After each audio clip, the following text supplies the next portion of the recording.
1999 সালে Jack Ma এবং তার দল একটি ছোট অ্যাপার্টমেন্টে আলিবাবার কার্যক্রম শুরু করেছিলেন। তখন কেউ কল্পনাও করতে পারেনি এই কোম্পানি একদিন অ্যামাজনের প্রতিদ্বন্দ্বী হবে।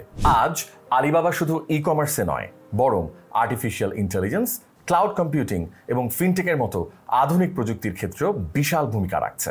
আলিবাবার সাফল্য কেবল একটি কোম্পানির সাফল্য নয়, এটি টেক ইনোভেশন, ক্রিয়েটিভিটি এবং ব্যবসায়িক কৌশলের সম্মিলিত প্রচেষ্টার ফলাফল। কল্পনা করুন, সেই সময় চীনে ইন্টারনেট কিভাবে পরিচিতি পাচ্ছিল, আর ই কমার্সের ধারণা ছিল অনেকের জন্য অজানা। কিন্তু জ্যাক মা জানতেন, প্রযুক্তির শক্তিকে কাজে লাগিয়ে তিনি চীনের ব্যবসায়িক প্রেক্ষাপট পুরোপুরি বদলে দিতে পারেন। আলিবাবা আজ যে অবস্থানে দাঁড়িয়ে আছে, সেটি তার এক অসাধারণ ভিশনের ফলাফল। আলিবাবা শুধু একটি ই কমার্স কোম্পানি নয়, এটি একটি পূর্ণাঙ্গ ইকোসিস্টেম তৈরি করেছে। এটির প্রধান ই কমার্স প্ল্যাটফর্ম তাওবাও এবং টিমল, যেখানে বিভিন্ন ব্যবসায়িক প্রতিষ্ঠান এবং ব্যক্তি বিক্রেতারা তাদের পণ্য বিক্রি করতে পারেন।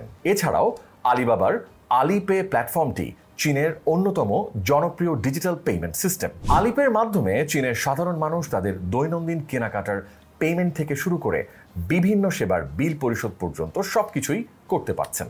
এছাড়াও আলিবাবার ক্লাউড কম্পিউটিং সেবা আলিবাবা ক্লাউড বর্তমানে বিশ্বের অন্যতম প্রধান ক্লাউড পরিষেবা প্রদানকারী প্রতিষ্ঠান।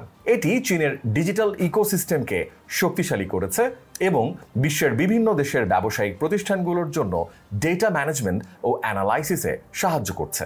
আলিবাবার সাফল্যের পেছনে সবচেয়ে বড় কৌশল ছিল চীনের বিশাল ভোক্তা বাজারকে লক্ষ্য করে ব্যবসা পরিচালনা করা। চীন একটি দ্রুত বর্ধনশীল অর্থনীতি, যেখানে মধ্যবিত্ত শ্রেণীর মানুষের সংখ্যা দিন দিন বাড়ছে। জ্যাক মা এবং তার টিম এই পরিবর্তনটি ধরতে পেরেছিলেন এবং একটি সহজ, ব্যবহারকারী বান্ধব ই কমার্স প্ল্যাটফর্ম তৈরি করেন, যেখানে চীনের গ্রামাঞ্চল থেকেও মানুষজন অনলাইনে পণ্য ক্রয় বিক্রয় করতে পারেন।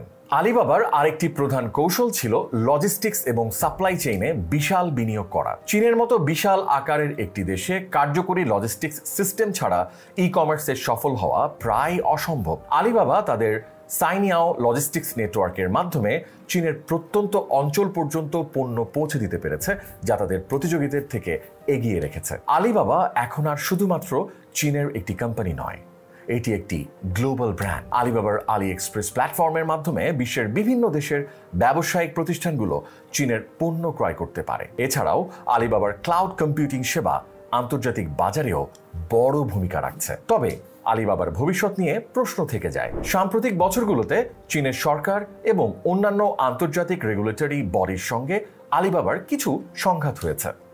বিশেষ করে চীনের ফিনটেক কোম্পানিগুলোর উপর নিয়ন্ত্রণ আরও কঠোর করা হয়েছে। তবুও আলিবাবার প্রযুক্তিগত দক্ষতা এবং ব্যবসায়িক কৌশল তাদের ভবিষ্যতে টিকে থাকার সম্ভাবনা বাড়িয়ে তুলেছে। সবশেষে বলতে পারি, জ্যাক মা এবং তার টিম দেখিয়ে দিয়েছেন কিভাবে সঠিক দৃষ্টিভঙ্গি এবং কৌশলের মাধ্যমে একটি স্টার্টআপ কোম্পানি বৈশ্বিক মঞ্চে বিশাল শক্তি হয়ে উঠতে পারে। আজ আলিবাবার উদাহরণ শুধু চীনের নয়, বরং সারা বিশ্বের উদ্যোক্তাদের জন্য একটি গুরুত্বপূর্ণ শিক্ষার উৎস। বন্ধুরা, আপনারা যদি আমাদের ভিডিওটি উপভোগ করে থাকেন, তাহলে লাইক দিন, ফলো করুন এবং আরও এ ধরনের ভিডিও দেখতে আমাদের ইউটিউব চ্যানেলটিও সাবস্ক্রাইব করুন। সবাইকে এতক্ষণ সঙ্গে থাকার জন্য অসংখ্য ধন্যবাদ।